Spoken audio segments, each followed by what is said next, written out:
ఈ యొక్క కయ్యూను హేబేలు వీళ్ళిద్దరూ ఒకే గర్భంలో నుండి బయటకు వచ్చిన వాళ్ళు. వీరిద్దరూ అన్నదమ్ములు. ఈ కయ్యూను హేబేలు వారిద్దరికీ దేవుడు ఎవరని తెలుసు. దేవుని మందిరంలోనికి ప్రవేశించే వాళ్ళే వీరు ఒకే గర్భవాసంలో నుండి బయటకు వచ్చారు. అంత మాత్రమే కాదు, దేవుడు ఎవరని తెలుసు.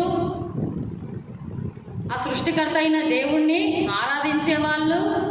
అయితే ఒకానొక దినమున హేబేలుకి కయ్యూను అంటే తమ్ముడికి అన్న ప్రమాదకరముగా మారిపోయాడు.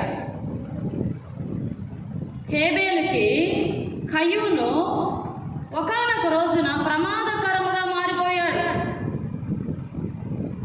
ప్రాణము తీసే వ్యక్తిగా మారిపోయాడు. ఇది మనం గమనించినట్లయితే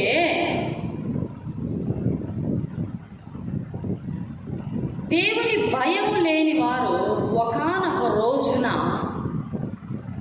మనకు ప్రమాదకరముగా మారతారని మనం గుర్తించాలి. దేవుని భయం లేని వారు ఈ రోజున మందిరానికి వస్తారు, మందిరంలో ఆరాధిస్తారు, మందిరంలో పరిచర్య చేస్తారు.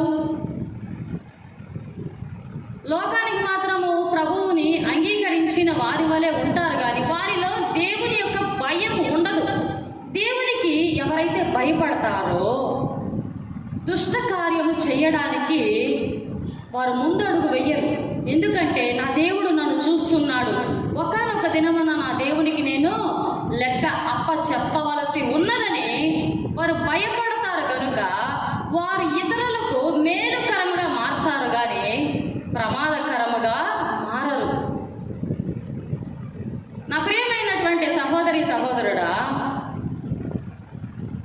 మత్తయి సువార్త 10వ అధ్యాయము 17వ వచనములో స్వయాన యేసుక్రీస్తు ప్రభు ఈ విధంగా సెలవిస్తున్నాడు. మత్తయి సువార్త 10వ అధ్యాయము 17వ వచనములో మనుషులను గూర్చి జాగ్రత్త పడుడి.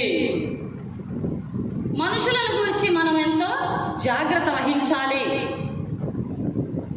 ఈ రోజుల్లో మనం చూసినట్లయితే కొన్ని ఇండ్లకి గేట్ల మీద బోర్డులు ఉంటాయి, కుక్కలు ఉన్నాయి జాగ్రత్త.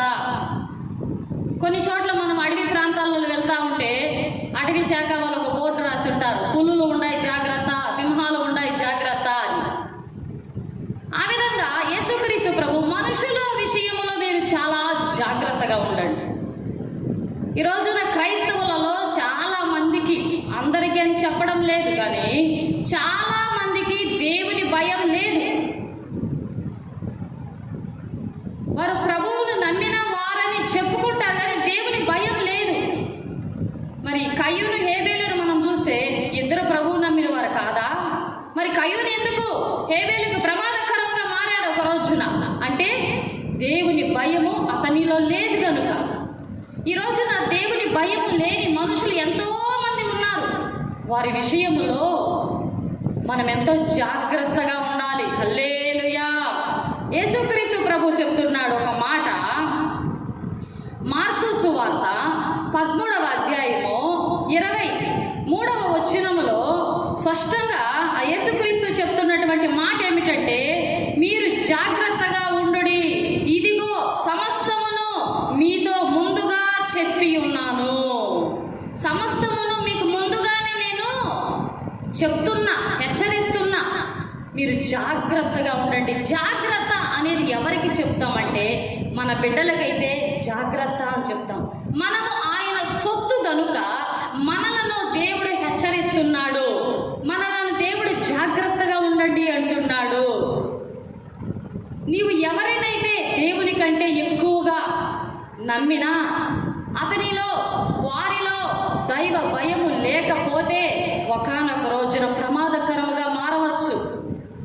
దావీదు గర్భవాసములో నుండి వచ్చినటువంటి అబ్షాలోము అనే తన కుమారుడే ఒక దినమున దావీదుకి ప్రమాదకరముగా మారిపోయాడు.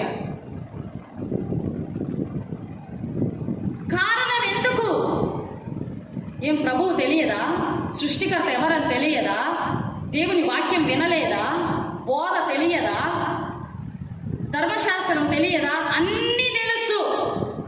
ప్రధానమైనటువంటి దేవుని భయం అతనిలో లేదు గనుక కన్న తండ్రికే ప్రమాదకరముగా మారిపోయాడు.